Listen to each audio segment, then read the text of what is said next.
Hello guys, चलिए start करते हैं न्यू चैप्टर रियल नंबर्स।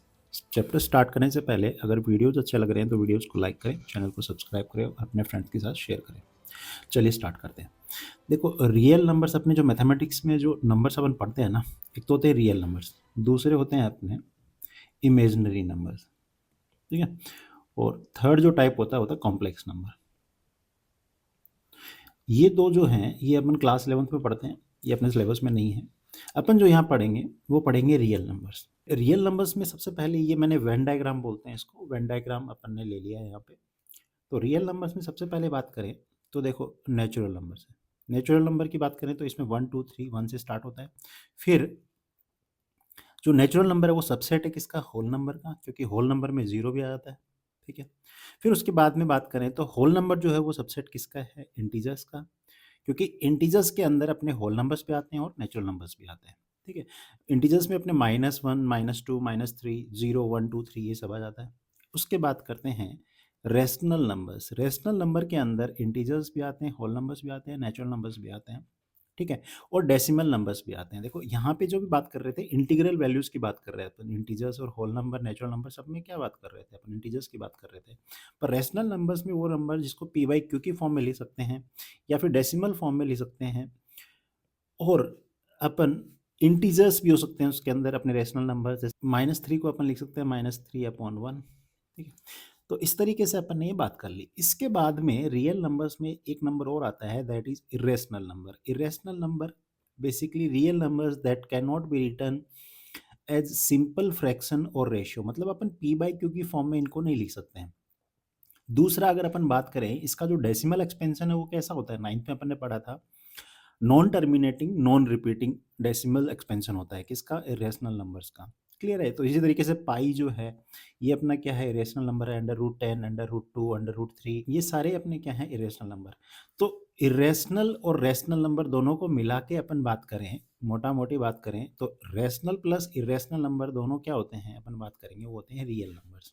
और रेशनल नंबर के अंदर सब कुछ आ गया अपना, इंटीजर्स भी आ गए, होल नंबर भी आ गया, नेचुरल नंबर भी आ गया। ये अपन ने बेसिक नॉलेज ले लिया है रियल नंबर्स बेसिकली होते क्या हैं। अब अपन अपने सिलेबस पे आते हैं। रियल नंबर्स में सबसे पहला जो है अपना, that is fundamental theorem of arithmetic. Fundamental theorem of arithmetic क्या बोलती है, every composite number can be written as the product of power of primes and this factorisation is unique except for the order of the factors. क्या मतलब है देखते हैं। जो composite number होता है उसको अपन किसकी फॉर्म में लिख सकते हैं, प्रोडक्ट ऑफ प्राइम्स की फॉर्म में लिख सकते हैं। और ये जो प्रोडक्ट ऑफ प्राइम है ये यूनिक होगा, हमेशा हर नंबर के लिए अलग होगा, एक्सेप्ट उनका ऑर्डर, जो प्राइम नंबर्स हैं उनका ऑर्डर चेंज हो सकता है। जैसे 75 का अपन क्या करें, फैक्टराइज करते हैं तो यहाँ पे जो प्राइम्स मिलते हैं अपने को 3 × 5 × 5 है। अब मैं इसको ये भी तो लिख सकता हूँ 5 × 5 × 3 भी तो लिख सकता हूँ, या फिर मैं लिख सकता हूँ 5 × 3 × 5। तो ये जो लिखा हुआ है ना, accept for the order of the factors, ये इसी बात के लिए लिखा गया है। अब बोल रहे हैं कि जो यहाँ पे जो प्राइम फैक्टराइजेशन है ये क्या है, यूनिक है। यूनिक क्यों है, क्योंकि 75 ही अकेला ऐसा नंबर है जिसका फैक्टराइजेशन करने पे 1 टाइम 3 आएगा अपना, और 2 टाइम्स मल्टीप्लाई में क्या आएगा, 5 आएगा। इसलिए क्या बोला है, जो हर एक जो कंपोजिट नंबर है उसको अगर अपन प्रोडक्ट ऑफ प्राइम लिखें तो वहां पे जो फैक्टराइजेशन है वो यूनिक होगा except order of the factors. Clear है। इसी को ही अपन क्या बोलते हैं, फंडामेंटल थ्योरम ऑफ अरिथमेटिक। ठीक है। नेक्स्ट बात करते हैं HCF and LCM by prime factorisation method. अब बात करते हैं एलसीएम की, लोएस्ट कॉमन मल्टीपल ऑफ 2 और मोर नंबर्स। इसका मतलब क्या है, जैसे एग्जांपल में बात करूं लोएस्ट कॉमन मल्टीपल की मतलब, जैसे मैं बोलता हूं, सपोज करो मैं बोलूं कि मुझे बताओ 2 और 3 का एलसीएम क्या होगा। तो 2 और 3 का एलसीएम के लिए अपने को लोएस्ट कॉमन मल्टीपल, 2 का पहला मल्टीपल क्या हो जाएगा, 2 ही हो जाएगा। अगला क्या होगा, 4, फिर आएगा 6, फिर आएगा 8 एंड सो ऑन चलता जाएगा। 3 का पहला बात 3 इंटू 1 क्या होगा, 3, 3 2 जा 6, 3 3 जा 9 एंड सो ऑन चलता जाएगा। अब ध्यान से देखो इन दोनों के मल्टीपल्स में जब अपन ने देखा तो लोएस्ट कॉमन मल्टीपल कौन सा है, वो है अपना 6। तो यही अपना इसका क्या हो जाएगा, एलसीएम हो जाएगा। ये क्लियर है। तो यहाँ पे अपन बात करेंगे कि प्राइम फैक्टराइजेशन मेथड से अपन एचसीएफ और एलसीएम कैसे निकालते हैं। Example, find LCM of 36 and 56। अपन ने क्या किया, 36 के प्राइम फैक्टर्स कर लिए, 56 के प्राइम फैक्टर्स कर लिए। वो आए 2 × 2 3 × 3, ऊपर वाले का आ गया और नीचे वाले का ये आ गया।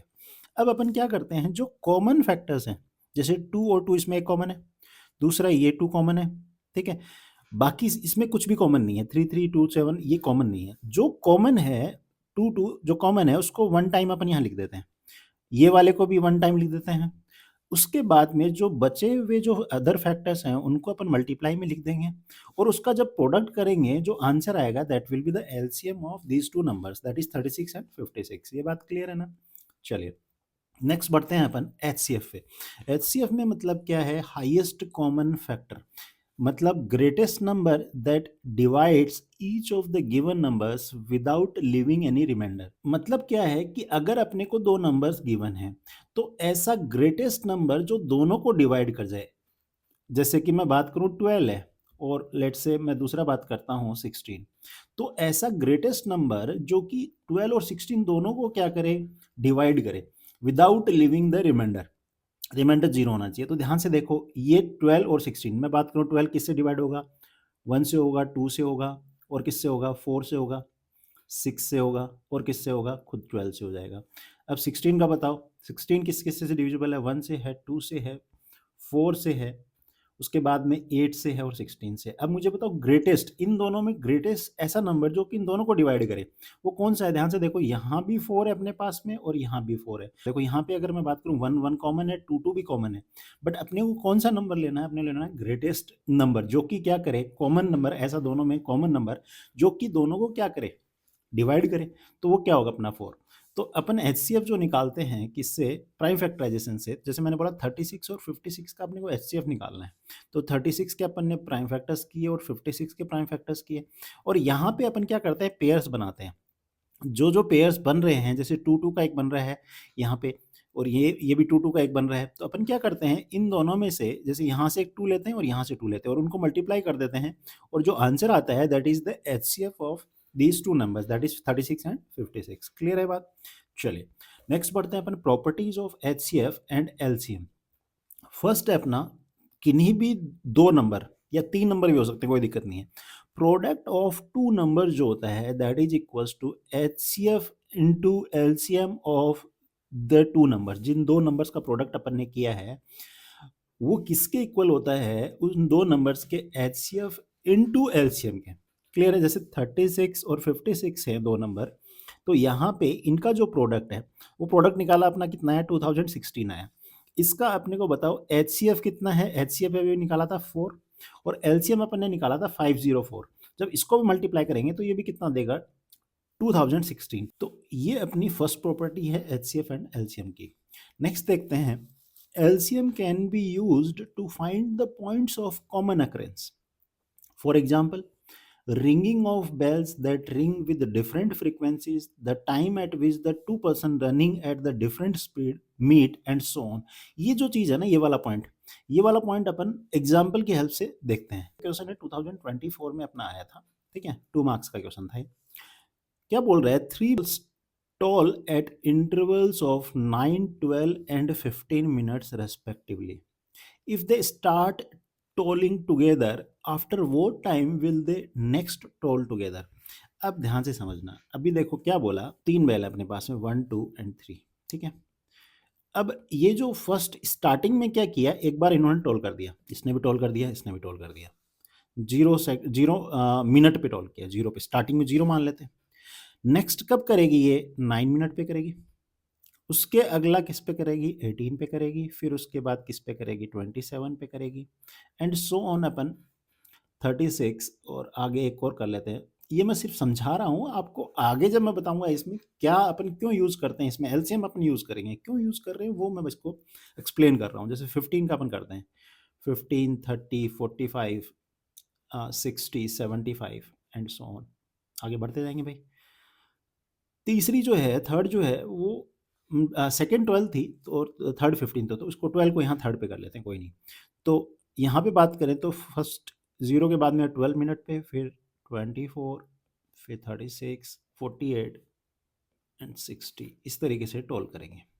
अब अपने को क्या निकालना है? अपने को निकालना है कि कितने मिनट बाद में ये जो हैं ये वापस से एक साथ में टोल करेंगे। ध्यान से समझना, अगर मैं बात करूं मिनट्स की, यहाँ एक ऐसा अपने पास में एक कॉमन मल्टीपल मिल जाए, लोवेस्ट कॉमन मल्टीपल तो अपने को समझ में आ जाएगा कि वहाँ पे ये भी टोल करेगी, ये भी टोल करेगी और ये भी टोल करेगी। ये बात समझ में आ रही है? तो यहाँ पे अपन क्या करते हैं, ऐसे जो क्वेश्चंस हैं उसमें अपन यूज़ करते हैं किसका? अपन यूज़ करते हैं अपना एलसीएम का। तो जब भी आपको ऐसा क्वेश्चन मिले कि जहाँ पे इंटरवल्स पे कोई बेल है वो रिंग कर रही हैं, तो एक स्टार्टिंग में रिंग की, उसके बाद बोलता है कि कितने मिनट्स के बाद में वापस से टोल एक साथ करेंगे, तो वहाँ पे अपन एलसीएम लेते हैं। क्यों लेते हैं वो मैंने अभी-अभी समझाया। तो यहाँ का सॉल्यूशन करेंगे अपन, एलसीएम ऑफ, बात करें एलसीएम ऑफ 9, 12 एंड 15, वो कितना होगा अपना? वो अगर बात करें तो यहाँ से अपन निकाल सकते हैं, 9 के जो फैक्टर्स होंगे वो क्या होगा? 3 इंटू 3, 12 के क्या होंगे? 2 इंटू 2 इंटू 3, 15 का क्या हो जाएगा? 3 इंटू 5। अब अपन क्या करते थे, जो कॉमन था उसको अपन एक साथ कर लेते हैं, तो ये वाला कॉमन हो गया, तो इसको लिख देंगे अपन क्या, दिस इज 3। बाकी जो भी अपने पास में कॉमन, कुछ ये जो कॉमन नहीं है इनको सारे मल्टीप्लाई में लिख लेते हैं, ये 3 इंटू 2 इंटू 2 इंटू 5। तो यहाँ पे अपन बात करें, 3 3 जा 9, 9 2 जा 18 और 5 2 जा 10, 10 इंटू 18 कितना होगा? 180 मिनट्स। तो बोल देंगे therefore all the three bells, all the three bells will toll, toll का मतलब बजना होता है ना, will toll after, वो toll together after 180 minute. Clear है बात? चलिए, अब अपन ने ये प्रॉपर्टी तो पढ़ ली, अपन ने जो ये प्रॉपर्टी स्टार्टिंग वाली फर्स्ट वाली जो प्रॉपर्टी थी, प्रोडक्ट ऑफ टू नंबर्स जो होता है that is equal to HCF into LCM of two numbers, इस पे भी बेस्ड अपन ने कुछ क्वेश्चन लिए हैं, वो करते हैं सॉल्व। यहाँ पे देखो, if two positive integers A and B are written as, A को ऐसा लिखा, बी ऐसा है अपना, where X and Y are prime numbers, then the result obtained by dividing the product of the positive integers by the LCM of A and B is. अब अपने को पता है कि LCM into H C F इसका of A comma B will be equal to A into B. अब क्या बोल रहा है, रिजल्ट बताना है अपने को, क्या कि अगर मैं product of this two positive integers के प्रोडक्ट को मैं किससे डिवाइड कर दूं? एलसीएम से, ए और बी के, तो मेरे को क्या मिल जाएगा? H C F of A comma B. LCM को मैं उधर ले जाऊंगा तो ए इंटू बी अपॉन क्या हो जाएगा अपना? LCM of A comma B. बात समझ में आ रही है? तो बेसिकली अपने को क्या बोल रहा है कि इसका रिजल्ट क्या मिलेगा? तो इसका रिजल्ट मिलेगा H C F of A comma B. अब ए क्या है अपना? ए गिवन अपने को X into X into X into Y, और बी अपना क्या है? X into Y into Y into Y. अब जो कॉमन है उसको अपन क्या कर लेते हैं, पेयर बना लेते हैं उसके, ये पेयर बन गया और एक वाई का पेयर बन गया। तो H C F of A comma B क्या आ जाएगा? That will be equals to X into Y, कितने? 2, इसमें बनेगा एक्स वाई स्क्वायर। तो आंसर अपना हो जाएगा बी। क्लियर है बात? चलिए, नेक्स्ट अपने को बोल रहा है, if P and Q are two consecutive natural numbers, then HCF of P, Q is। अब ध्यान से देखो, मैं बोलता हूँ यहाँ पे क्या बोला है, टू कॉन्जिक्यूटिव नेचुरल नंबर है। मैं बोलता हूँ कि एक नंबर मान लो n है, तो दूसरा क्या होगा कॉन्जिक्यूटिव, इससे अगला ये हो जाएगा n+1। अब अपने पास में ध्यान से देखो, ये दोनों जो नंबर हैं ये दोनों क्या होंगे? को प्राइम। को प्राइम नंबर मतलब कुछ भी इसमें कॉमन नहीं है दोनों के फैक्टर्स में, कोई भी फैक्टर, इनका भी फैक्टराइजेशन करो, इसका फैक्टराइजेशन करो, कुछ भी कॉमन नहीं आएगा। जैसे कि मान लो 2 और 3 लें, कुछ कॉमन है क्या इसके फैक्टराइजेशन में? नहीं है, वो तो पता ही है, 2 ये 2 ही आएगा, ये 3 आएगा। नेक्स्ट देख लेते हैं, बोलता हूँ 4 एंड 5 में, तो देखो 2 इंटू 2 आएगा, ये 5 ही रहेगा, इसमें कुछ कॉमन नहीं है। तो मुझे बताओ, इनका एचसीएफ की बात कर रहे हैं अपन, 2,3 का एचसीएफ क्या होगा? 1 ही होगा भाई, 1 ही कॉमन है दोनों में, इसमें क्या है? 1 है। बात समझ में आ रहा है? इसको भी मैं लिख सकता हूँ ना, इंटू 1, तो यहाँ पे क्या कॉमन आएगा अपने पास? 1 आएगा। यहाँ क्या लिख सकता हूँ? 1 इंटू 2, 1 इंटू 3, तो ये भी 1 हो जाएगा, तो यहाँ पे एचसीएफ कितना हो जाएगा? 1। इसी तरीके से मैं 6 और 7 का करूँ, तो ये तो पता है 2 इंटू 3 होगा, बट ये तो 7 ही है, इसको 1 से मल्टीप्लाई करो, इसको 1 से करूँ, तो कॉमन क्या है मेरा? 1। हाईएस्ट कॉमन फैक्टर क्या है अपना? That is 1। आंसर क्या आ जाएगा? सी। क्लियर है? चलिए, नेक्स्ट जो क्वेश्चन है 2024 में अपना आया हुआ है, 1 मार्क का एमसीक्यू क्वेश्चन है। क्वेश्चन क्या बोल रहा है, let A and B be two positive integers such that, A जो अपने को गिवन है वो है is equals to product of P cube into Q to the power 4, B जो है that is equal to P square into Q cube, where P and Q, ये P है भाई, P and Q are prime numbers.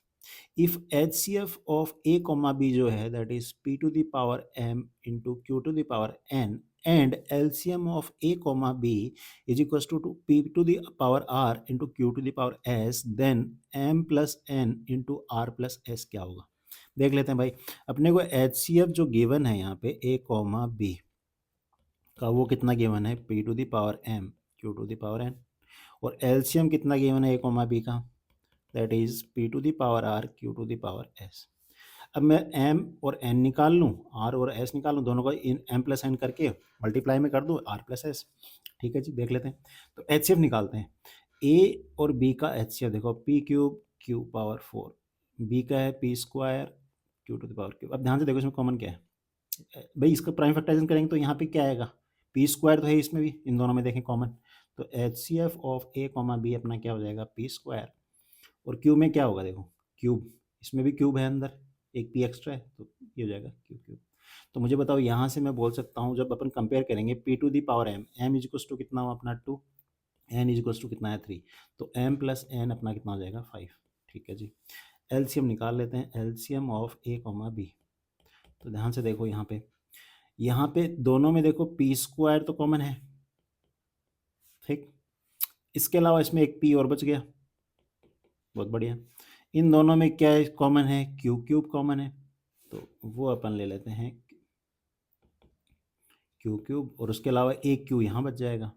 देखो simply आप ये भी कर सकते हो ना, ये कॉमन फैक्टर्स अगर ऐसे हैं, तो जो फैक्टर्स कॉमन हैं उनका एलसीएम लेते टाइम, मान लो यहाँ पे एक आर और आ जाता तो मल्टीप्लाई में आर लगता, पर यहाँ ध्यान से देखो इसमें भी पी इसमें भी पी है ना, इसमें भी क्यू इसमें भी क्यू, तो ध्यान देना है जब भी ऐसे अपने को मिल जाए कुछ कॉमन, है ना, तो अपने को हाईएस्ट पावर वाला उठा लो, जैसे यहाँ से पी क्यूब उठा लेता मैं, लिखने की जरूरत ही नहीं थी, और यहाँ से क्या लिखता, क्यू क्यूब है, यहाँ क्यू फोर है, क्यू टू द पावर 4 है, तो यहाँ क्यू 4 लिख देता ना।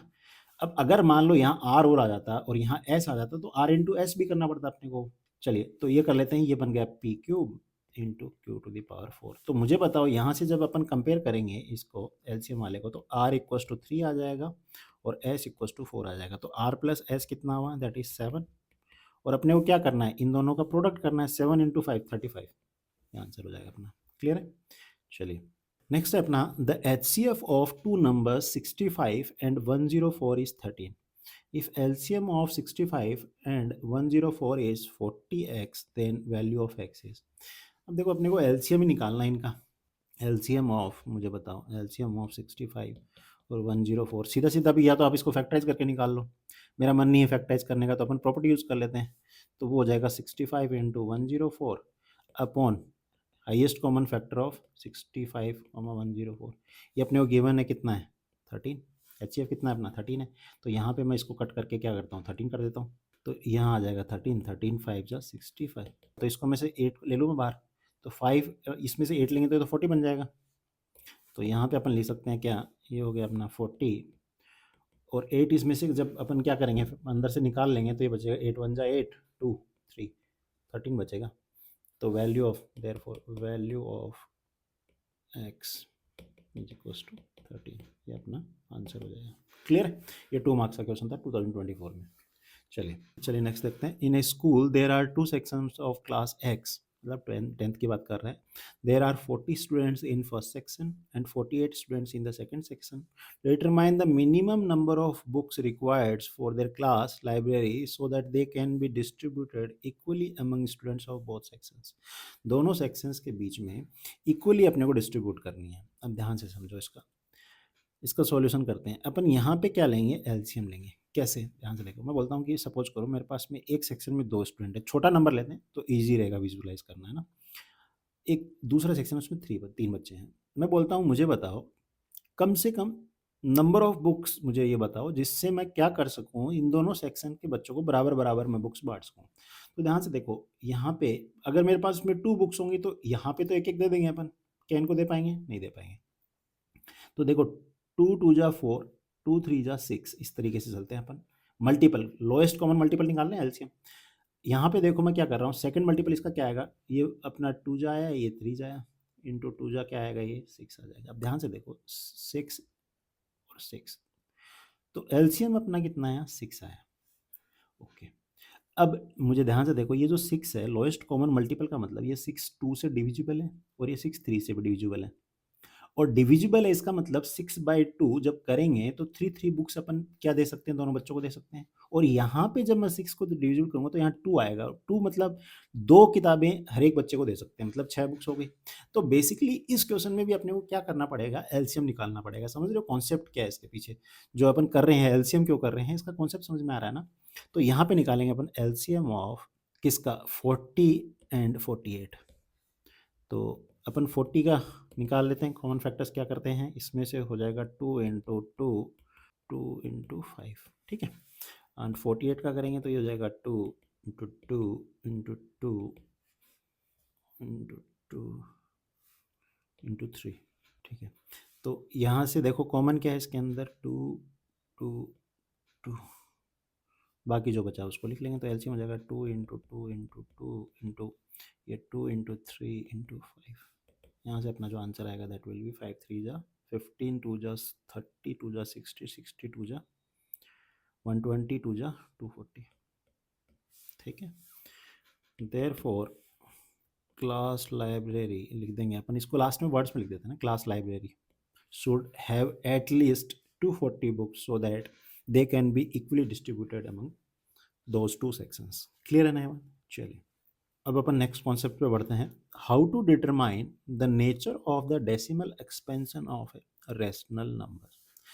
मतलब क्या बोल रहा है कि कोई रेशनल नंबर है p/q फॉर्म में, उसका अपने को डेसिमल एक्सपेंशन का कैसे पता लगेगा कि वो टर्मिनेट करेगा कि नहीं करेगा। तो उसके लिए अपन ने क्या बोला, late x equals to p/q। कोई नंबर x है जिसको अपन ने p/q की फॉर्म में लिख सकते हैं, एक रेशनल नंबर है। p and q are co prime. को प्राइम क्या होते हैं, जिनमें कोई कॉमन फैक्टर नहीं होता। जैसे मैं बात करूं 4 है और एक 9 है, ये दोनों को प्राइम है। ये बेसिकली कंपोजिट हैं दोनों, पर ये आपस में को प्राइम का मतलब इनमें कुछ भी कॉमन फैक्टर नहीं है। 2 इंटू 2 है, ये क्या है 3 इंटू 3। इनमें कोई फैक्टर जो है इनका प्राइम फैक्टराइजेशन करेंगे तो कोई भी फैक्टर कॉमन नहीं आएगा एक्सेप्ट 1। क्लियर है? तो ऐसे नंबर्स को अपन को प्राइम बोलते हैं। Be a rational number whose decimal expansion terminates. अगर टर्मिनेट कर रहा है then the prime factorisation of Q, Q कौन सा, डिनोमिनेटर की बात हो रही है, is of the form 2 to the power m into 5 to the power n only. ध्यान देना भाई, ओनली की बात हो रही है यहाँ पे, सिर्फ और सिर्फ जो ये q है इसके प्राइम फैक्टराइजेशन में सिर्फ 2 और 5 होंगे। अब 2 की पावर m कोई भी 2 की पावर 3 हो सकता है, 2 की पावर 4 हो सकता है, 5 की पावर 7 हो सकता है, कुछ भी हो सकता है, पर ओनली क्या होने चाहिए, 2 एंड 5 ही होने चाहिए। ठीक है जी। क्या ये दोनों होने चाहिए? नहीं, एक होएगा तो भी चल जाएगा, आगे देखेंगे अपन क्यों मैं ऐसा क्यों बोल रहा हूँ। Where m and n are non negative integers, m जो पावर है इनकी वो नॉन नेगेटिव इंटीजर है। ठीक है जी।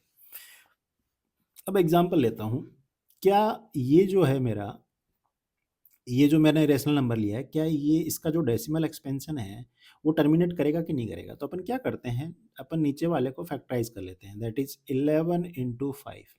मुझे बताओ क्या ये टर्मिनेट करेगा क्या? नहीं। अभी अभी अपन ने पढ़ा था कि वही रेशनल नंबर टर्मिनेट करेगा, डेसिमल एक्सपेंशन टर्मिनेट करेगा जहां पे डिनोमिनेटर में सिर्फ जो प्राइम फैक्टर्स क्या हो, 2, आइदर 2 हो और 5 हो और बोथ हो, इसके अलावा कुछ नहीं होना चाहिए। यहाँ पे देखो 11 है तो ये टर्मिनेट विल नॉट टर्मिनेट, ये टर्मिनेट नहीं करेगा।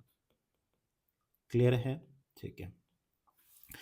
अब 3/5 क्या ये टर्मिनेट करेगा? यस करेगा। ध्यान से देखो, डिनोमिनेटर में 5 है, आपको कोई सर 2 नहीं है तो क्या दिक्कत है, 2 ले आएंगे अपन।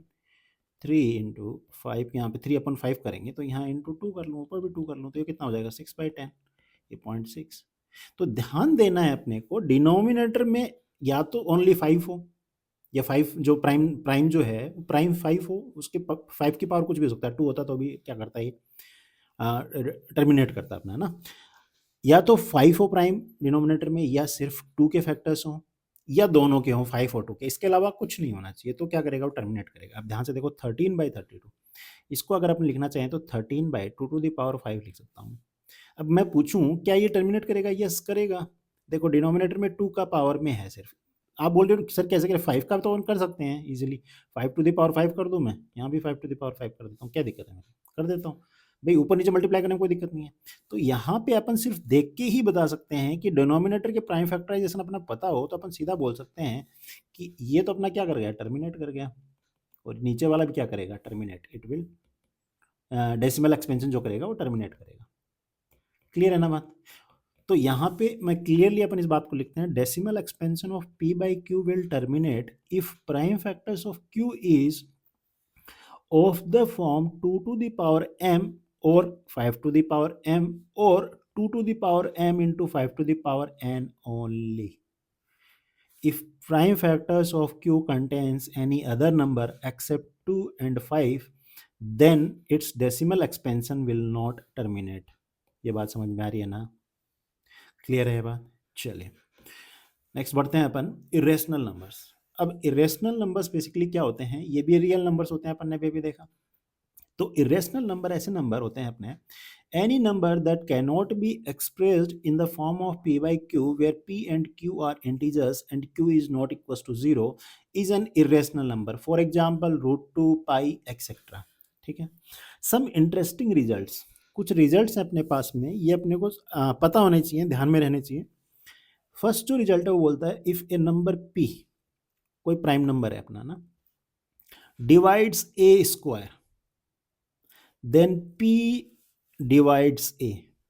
एक प्राइम नंबर किसी नंबर के स्क्वायर को डिवाइड कर रहा है तो वो उसके उस नंबर को भी डिवाइड करेगा। मतलब फॉर एग्जांपल 7 है मेरा प्राइम नंबर है, ये 14 के स्क्वायर को डिवाइड कर रहा है, जैसे 196 को डिवाइड करेगा तो ये जो 7 है ये 14 को भी डिवाइड करेगा। This implies that 7 divides 14। क्यों कर रहा है भाई, ध्यान से देखो, किसी नंबर का स्क्वायर कर रहे हैं, मैं बोलता हूँ लेट्स से मैं बात कर रहा हूँ 9 का स्क्वायर, इसको 3 डिवाइड कर रहा है। क्यों कर रहा है, ध्यान से देखो, क्योंकि इसके स्क्वायर में 3 का क्या है, एक प्राइम फैक्टर 3 होगा तभी तो करेगा इसको। अब मुझे बताओ 9 के स्क्वायर में बेसिकली होगा क्या, 9 इंटू 9। जब मुझे बताओ इन दोनों के प्रोडक्ट में एक फैक्टर 3 है, मतलब 9 में भी एक फैक्टर 3 होगा तभी तो करेगा। भाई इसमें कोई मान लो 7 होता, 7 के स्क्वायर को तो नहीं करेगा क्योंकि 7 में कोई इसका 7 का प्राइम फैक्टर में है ही नहीं 3।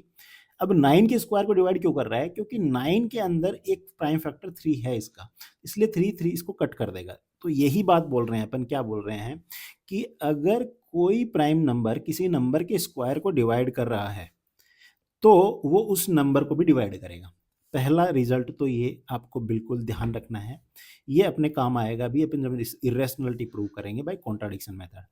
सेकंड, द सम और difference of a rational and irrational number is always irrational. कि एक रेशनल और एक इरेशनल नंबर है, उनका सम और डिफरेंस करें तो जो नेट एक नंबर आएगा अपने पास में वो क्या होगा, इरेशनल नंबर होगा। दूसरा रिजल्ट अपने को ये ध्यान रखना है। थर्ड बोल रहा है the product and quotient of non zero rational and irrational number are irrational. तो क्या बोल रहे हैं कि दो, एक रेशनल नंबर है एक इरेशनल नंबर है, एक 2 है मान लो √3 है, इनको मल्टीप्लाई करेंगे तो भी अपने पास 2√3 जो है ये इरेशनल होगा, या डिवाइड करूँ 2/√3 भी क्या होगा, इरेशनल होगा, या √3/2 भी क्या होगा, इरेशनल होगा। यही बोल रहा है ये। फॉर एग्जाम्पल 2 इंटू √3 2√3 और 2/√3 बोथ आर इरेशनल। क्लियर है? चलिए नेक्स्ट बोल रहा है root p is irrational when p is a prime. अगर अंडर रूट में अंदर में कोई प्राइम नंबर है, इसका मतलब 100% वो क्या होगा, एक इरेशनल नंबर होगा। इस अंडर रूट में कोई कंपोजिट नंबर हो तो इरेशनल होगा कि नहीं होगा, अपन उसकी बात नहीं कर रहे हैं, नहीं पता। 4 जो है रेशनल है भाई, पर अंडर रूट में मैं 6 ले लूँ कंपोजिट, तो ध्यान से देखो ये इरेशनल है। क्यों है, √2 इंटू √3 है ये अपना। पर अगर मैं ये बोल रहा हूं कि देखो अंदर में कंपोजिट नंबर लें तो कभी तो क्या बन रहा है, रेशनल, कभी इरेशनल। पर अंडर रूट में अगर मैं क्या लेता हूं, एक प्राइम नंबर ले लेता हूं तो हमेशा वो इरेशनल नंबर होगा। For example 7 is a prime number and √7 is irrational. The above statement can be proved by method of proof by contradiction. ध्यान देना है, ये अपने सिलेबस में है। कॉन्ट्राडिक्शन, प्रूफ बाय कॉन्ट्राडिक्शन का मतलब ये है कि अपन क्या करते हैं, कोई गलत चीज को अपन सही मान के चलते हैं। अब मुझे बताओ कोई गलत चीज को अगर अपन सही मान के चलेंगे तो फाइनल जो रिजल्ट आएगा तो वो गलत ही आएगा ना। ठीक है, जैसे स्मोकिंग है, अपन बोलते हैं smoking is injurious to health, नहीं जी। अब अगर मैं बोलता हूँ नहीं जी, स्मोकिंग जो है वो अपनी बेनिफिशियल टू हेल्थ है, ठीक है, ये मान के चलो आप पीते जाओ सिगरेट, पीते जाओ, पीते जाओ, पीते जाओ, जब आपको लंग डिजीज़ होने लगेंगे लास्ट में, तो आपको समझ में आएगा कि ये जो असम्पशन था मेरा, ये रॉन्ग था, है ना? कॉन्ट्राडिक्शन से। इसका मतलब क्या है, सही बात जो है वो है कि स्मोकिंग जो है वो मेरी क्या है, इंजूरियस टू हेल्थ है। क्लियर है? अपन ने जो गलत चीज़ थी उसको सही मानते हुए अपन आगे बढ़े, बट रिजल्ट फाइनली जाके अपना रॉन्ग आया है। इसका मतलब अपन अपनी बात को कॉन्ट्राडिक्ट कर रहे हैं। इसका मतलब जो बात इस इनिशियली जो अपन ने माना था, जो अपन ने जो अजम्पशन लिया था, दैट इज़ रॉन्ग, उसका जस्ट अपोजिट अपना अजम्पशन जो बात होगी वो सही होगी। ठीक है? अभी देखते हैं कैसे। तो यहाँ से है proof of irrationality of a number by contradiction method. अपन एग्जाम्पल से सीखे देख रहे हैं, prove that root two is a irrational number. ठीक है जी, अब कॉन्ट्राडिक्शन मेथड यूज कर रहे हैं तो अपन उल्टा बोलेंगे भाई, let root two is a rational number. मैं बोलता हूँ कि नहीं ये रेशनल नहीं है, रेशनल है। ठीक है जी, आगे बढ़ते हैं। अब रूट टू रेशनल नंबर है तो अपन इसको पी बाई क्यू की फॉर्म में लिख सकते हैं, where P and Q are co primes. ठीक है जी, अब मैं क्या कर रहा हूँ, क्यू को मैं इधर ला रहा हूँ, q root two is equal to p. Okay, अब दोनों तरफ मैं स्क्वायर कर रहे हैं, स्क्वायर करने पे ये मेरा बन रहा है 2q² equals to P square. ध्यान से देखो, यहाँ से q² will be equals to P square by 2। इसका मतलब क्या है कि 2 जो है वो पी स्क्वायर को डिवाइड कर रहा है, इसका मतलब वो पी को भी डिवाइड करेगा। समझ में आ रही है बात? सो 2 divides P square, this implies that 2 will also divide P. अभी थोड़ी देर पहले इंटरेस्टिंग जो फैक्ट्स अपन ने देखे थे उनमें अपन ने बात की थी इसकी। अब मैं क्या कह रहा हूँ, अगर 2p को डिवाइड कर रहा है मतलब p का एक फैक्टर प्राइम फैक्टराइजेशन में एक फैक्टर 2 होगा, तो मैं p बोलता हूँ let's say equals to 2 into सी। और मैं यहाँ पे क्या करता हूँ, p की जगह पे 2c डाल देता हूँ 1 के अंदर। From 1 and 2, 2q² equals to, मैंने p की जगह डाला 2c, इसका स्क्वायर किया तो अपना है 4c²। अब देखो यहाँ से 2 इधर जाएगा तो 2c² है। अब मुझे बताओ, यहाँ से मैं ये बोल सकता हूँ c² equals to q² by 2। अब मुझे बताओ 2 जो है वो क्यू स्क्वायर को डिवाइड कर रहा है, तभी तो सी स्क्वायर आ रहा है अपना। अब 2 जो है क्यू स्क्वायर को डिवाइड कर रहा है, इसका मतलब 2 जो है क्यू को भी डिवाइड करेगा। अब ध्यान से देखो, दो चीजें अपने पास आई, 2 जो है वो p को डिवाइड कर रहा है, 2 जो है वो q को डिवाइड कर रहा है। मतलब एक फैक्टर इन दोनों के जब प्राइम फैक्टराइजेशन करेंगे तो 2 आएगा। बट अपन ध्यान से देखो, p एंड q को यहाँ पे को प्राइम बोल रहे थे। को प्राइम मतलब कोई फैक्टर कॉमन नहीं होना एक्सेप्ट 1, पर यहाँ पे तो अपने को 2 जो है वो कॉमन मिल रहा है दोनों में।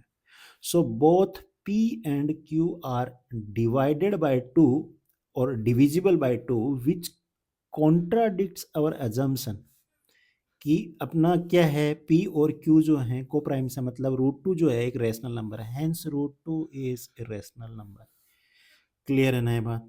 चलिए, अब ध्यान देना है, जो ये वाला जो अपन ने मेथड यूज किया है रूट टू इरेशनल, जैसे इसी तरीके से रूट 5 आ जाए, रूट 7 आ जाए, रूट 11 आ जाए, सबको अपने को ये मेथड यूज करना है। क्लियर है? ये जो कॉन्ट्राडिक्शन वाला मेथड यूज किया है अपन ने, सेम टू सेम यही करना है। रूट 2 की जगह रूट 5 आ जाएगा, फिर वो स्क्वायर करोगे तो यहाँ 5 आएगा, तो 5 क्या करेगा, पी स्क्वायर को डिवाइड करेगा, तो पी को भी 5 को, जो 5 है वो पी को भी करेगा। हेंस इसी तरीके से सेम इस तरफ भी हो जाएगा, है ना? वो अपन कर लेंगे। अगर ध्यान से देना, एक इरेशनल नंबर और एक रैशनल नंबर, एक इरेशनल नंबर या रैशनल नंबर प्लस, दोनों आपस में प्लस हो रहे हैं या माइनस हो रहे हैं या डिवाइड हो रहे हैं या मल्टीप्लाई हो रहे हैं। सपोज करो, देखो यहाँ पे मैं बोलता हूँ, एक मैंने बोला 2 प्लस रूट 5 है, एक मैंने बोला 2 माइनस रूट 5 है, एक है 2 रूट 5, दूसरा मैंने बोला 2 बाई रूट 5। ऐसा कुछ आ जाए, इसको मेरे को इरेशनल प्रूव करना है, तो आपको ये समझ के चलना है कि अपने को ये पहले से पता है कि रूट 5 जो है वो एक इरेशनल है। सब के इन सब जो केसेस में जब प्रूफ करेंगे तो अपने को ये समझ में आना चाहिए कि जब भी इसका प्रूफ करेंगे अपन, तो अपने को ये पता है कि रूट 5 पहले से क्या है, अपने को पता है कि इरेशनल है। उसके बाद में अपन आगे प्रोसीड करेंगे। यहाँ पे ध्यान देना है, यहाँ पे अपने को रूट 5 को वापस से इस मेथड से जाके अपने को प्रूफ नहीं करना है कि रूट 5 क्या है, इरेशनल है। यहाँ पे सीधा अपन अज्यूम करेंगे कि रूट 5 इरेशनल है, अपने को पता है ये बात। तो इसका सॉल्यूशन कैसे करेंगे, तो मैं बोलता हूँ इसको भी वही कॉन्ट्राडिक्शन मेथड से करेंगे। मैं बोलता हूँ लेट सॉल्यूशन है, let 3 plus root 2 root 5 is a rational number.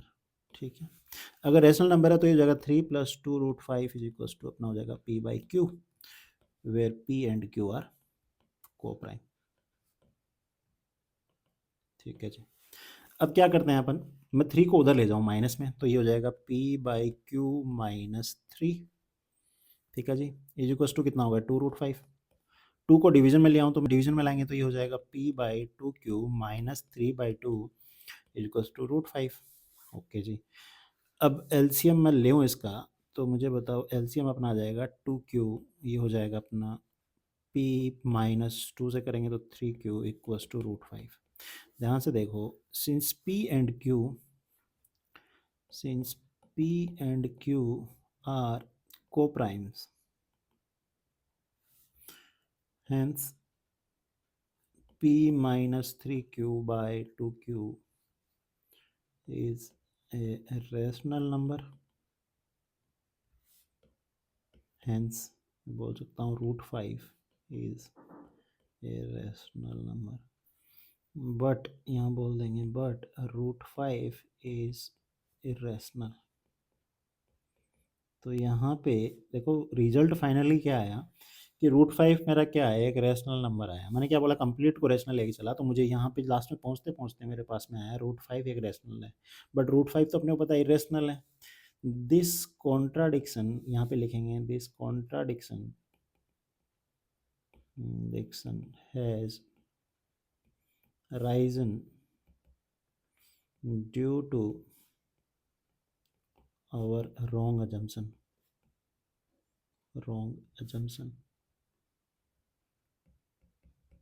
that 3 plus 2√5 is rational।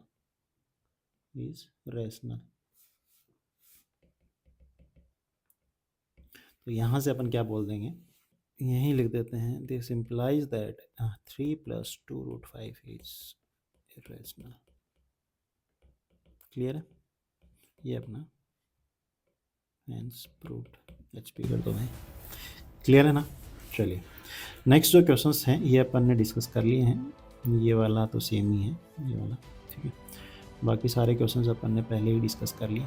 चलिए यहाँ अपना वीडियो फिनिश होता है, मिलते हैं नेक्स्ट वीडियो में नए चैप्टर के साथ। जाने से पहले अगर वीडियोज़ अच्छे लग रहे हैं तो वीडियोज़ को लाइक करें, चैनल को सब्सक्राइब करें और अपने फ्रेंड्स के साथ शेयर करें ताकि उनको बेनिफिट मिले। चलो बाय बाय।